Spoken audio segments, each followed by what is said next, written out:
Yo, what's up guys? Jadi kali ini gue ingin membahas sedikit hal menarik ya terkait perperangan Rusia sama Ukraina, yang mana ini mengenai duka dari Ukraina ya. Seorang komandan terkenal, pahlawan mereka itu berjulukan Da Vinci telah gugur di medan perang.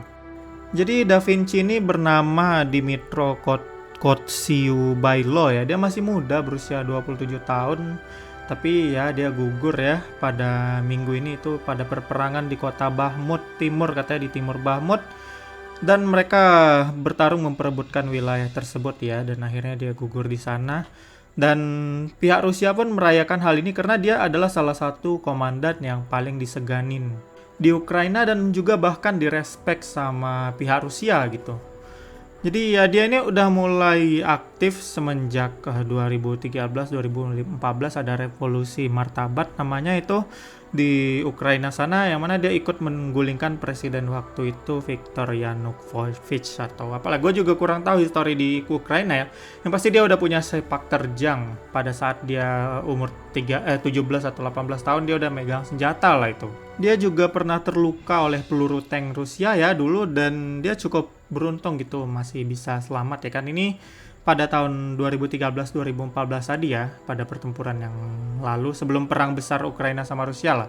Dan juga pada 2016 Kotsiubailo yang masih berusia 21 tahun itu menjadi komandan kompi serangan pertama yang dijulukin Serigala Da Vinci. Jadi memang Serigala Da Vinci ini kayaknya bukan nama pajangan doang. Jadi ini foto dia bersama serigala ya. Dan dia juga bukan seorang komandan yang diam doang di belakang gitu mengirim tentaranya, tapi dia juga ikut maju ke garis depan. Inilah kenapa dia dihormatin sama pihak tentara Ukraina ya kan, karena dia ikutan terjun gitu dalam peperangan tersebut. Dan juga pada tahun 2021 lalu Presiden Ukraina Zelensky itu menghadiahkan dia dengan penghargaan tertinggi urutan bintang emas ya. Dan bahkan dia digelarin pahlawan Ukraina. Jadi memang sepak terjang dia itu sangat berjasa bagi Ukraina sampai digelarin pahlawan ya. Dan dia jadi orang termuda yang mendapat gelar bintang emas dan pahlawan tersebut ya. Dan juga Da Vinci pun sangat disayangkan dianggap mati terhormat setelah tertangkap dalam sebuah pertempuran yang sangat brutal.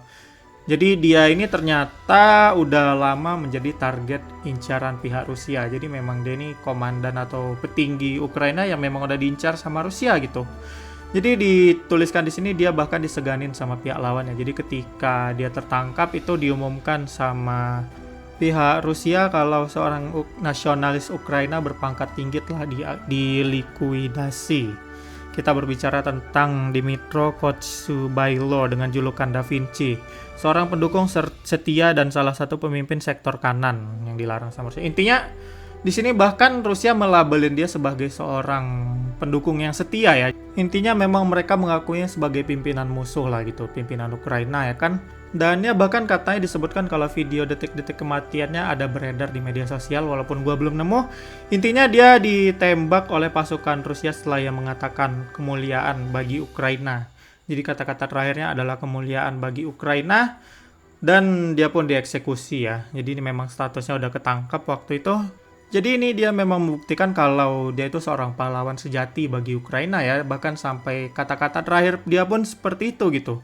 Mungkin kalau kita hadir di sana menyaksikannya mungkin kita ikutan merinding mendengarnya ya kan. Dan ya itulah dia, apalagi umurnya masih muda, seorang jenius gitu, umur 27 tahun. Tapi ya itulah perperangan ya kan.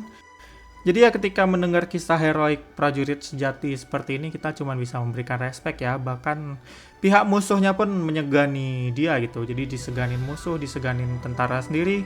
Dan ya dia berjuang sampai akhir, nggak menyerah gitu. Dan kata-kata terakhirnya pun itu kemuliaan bagi Ukraina. Ya karena memang kalau udah soal perang ini bukan masalah siapa yang benar siapa yang salah lagi ya. Cuman ketika kita mendengar seorang prajurit sejati seperti ini, ya hanya bisa salut dan respect lah mendengar ceritanya ya kan. Makanya sampai gue bahas di sini.